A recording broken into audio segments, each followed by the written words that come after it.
Hello, and welcome back to my channel.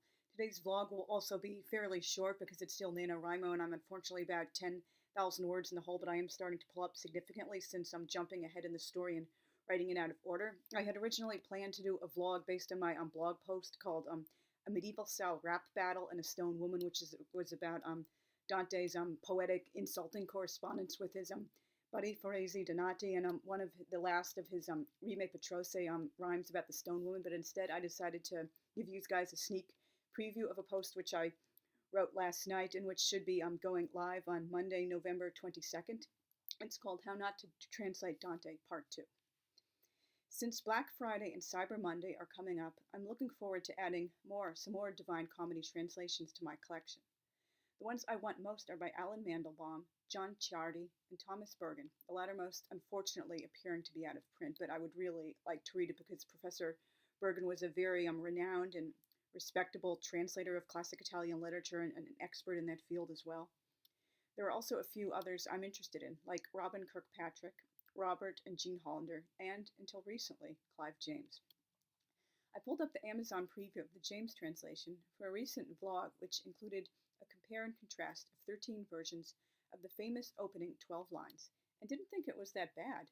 And so, by the way, it's written in quatrains if you're interested. That's like schemes instead of Dante's terza rima with like the triplet rhyme scheme. But when I later read further in the preview, I discovered many shocking divergences from the original Italian, among them large chunks of entirely invented lines. Knowing Canto 1 of Inferno by heart in the original medieval Florentine Tuscan really comes in handy when deciding if I'd like to buy or at least read a translation. It makes it so easy to tell when the translator is staying true to the original, indulging in some gently creative liberties within reason, for example, to stick to iambic pentameter or a rhyme scheme, or just to enhance the emotional, dramatic, or visual impact, or sometimes just to make the meaning clearer, because sometimes a literal word-by-word translation can sound kind of dry and confusing and kind of like devoid of emotion and life, or just outright inventing things to look hip, modern, creative, like Mary Jo Bang's hideous translation, which I recently did a vlog and blog post about. Mr. James falls into the lattermost category. He also employs the annoying habit I thought was consigned to the rubbish bin when it comes to translating pre-modern literature, using old-fashioned words like yonder, whereat, and aught else. I mean, I admit I can be a little like pretentious and old-fashioned with the writing I use for my own personal writing. Like in my journal, I might use like tis or twas or something that sounds like really effete and pretentious, but I would not personally use that in something that was meant to be like read by other people or speak that way, because I know it would make me sound like a total fop or like stuck in the Victorian era.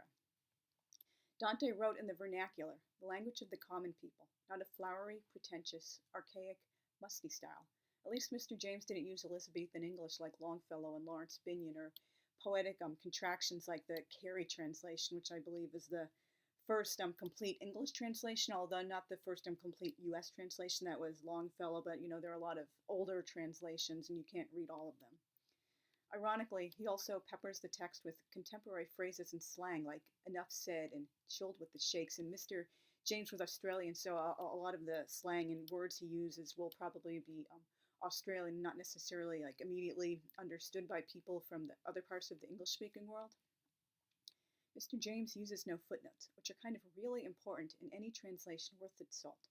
While you certainly can read the Commedia without any outside study or explanatory notes, that makes it much harder to fully understand many important things, and I fully admit I was guilty of this myself the first time I read it in the Lawrence Binyon translation, because after a certain point I stopped looking down at most of the footnotes and just tried to concentrate on the poetry, and also had the difficult task of mentally translating it out of Elizabethan English into modern standard English, and that just made it harder to like understand and read on so many levels. And I did have a much better translation when I reread it in full in the Mark Musa translation later. You can use your own judgment as to whether you want to interrupt your reading by constantly looking down at footnotes or flipping to the notes section. The Derling Martinez translation puts the notes in a separate section after each canto instead of interrupting it with all these footnotes like many others traditionally have. You can read each canto without footnotes and then reread it with footnotes. Read the footnotes first and then read the canto, or any other approach you might feel most comfortable with. However, Mr. James does manage to convey information normally found in footnotes in another way, directly inserting it into the text. For example, he point blank tells us the believed symbolism of the three beasts in Canto ad Inferno, which Dante never explicitly stated anything to that effect. This is annoying as an English teacher overanalyzing every last word. All these extra lines serve to make the poem thrice as long, and this is kind of ironic too because Dante was very careful with his words. No word is wasted or used for the wrong reason, and he does a little bit of like repetition, like recapping what happened earlier. It's for a reason, just like in the Torah, every single word is there for a reason, and nothing is wasted. In particular, like for example, at the end of near the end of Purgatorio, he says, "Reader, if I had space to write more words, I'd sing, at least in part, of that sweet draught, which never could have satisfied my thirst. But now I have completed every page. Planned for my poem's second canticle, I am checked by the bridle of my art." He also does this several other times, like for example, when he joins the noble school, when he's in Limbo in Inferno, like, oh, we talked about so many wonderful things, but I can't say them all here. He just, decides what to flesh out and what not to flesh out because he's very consistent, keeping the verse as tight as possible. Every word is there for a single reason. I also did this, I'm sorry if I toot my own horn a little bit about the chart of chapter 4 of my alternative history about Dante. He basically like says, I'm conserving my words for a reason. You don't need to know about all this. The fortnight in Fiesole had proceeded most marvelously, dear reader. Every single day I attended Mass with the Portinaris and returned to their home for dinner afterwards, then spent the afternoon with Beatrice, Ricovero, and sometimes guests close to our age.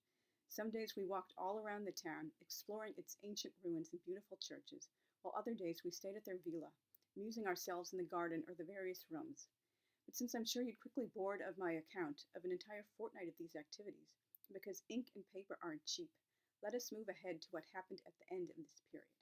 So basically, he's obviously, if he uses words, he means it for a reason, and even if he wishes, he could tell you more. And like Mr. James just bloating the whole poem unnecessarily, that's kind of ridiculous. And it's basically, you're not reading Dante anymore, you're reading Clive James, like just putting his own spin on it and making really his poem and not Dante's poem. He's not really like respecting what the original text says. And now this is one of the reasons I dislike the Gutnick Chumash Torah translation and commentary found in some Orthodox synagogues, generally very like sort of like called Machmir, sort of made like strict, conservative, not really liberal, modern Orthodox, because it is very like strict, sort of like a right-wing Orthodox, not the more liberal, modern that some people associate it with. They insert stories and interpretations from the Midrash right into the text. Never mind, that's nowhere in the Torah. And the Midrash, if you don't know, it's a collection of rabbinic interpretations, reimaginings, and explanations of the Torah, including fantasy, folklore, and politically motivated claims like slander of Ishmael and Esau.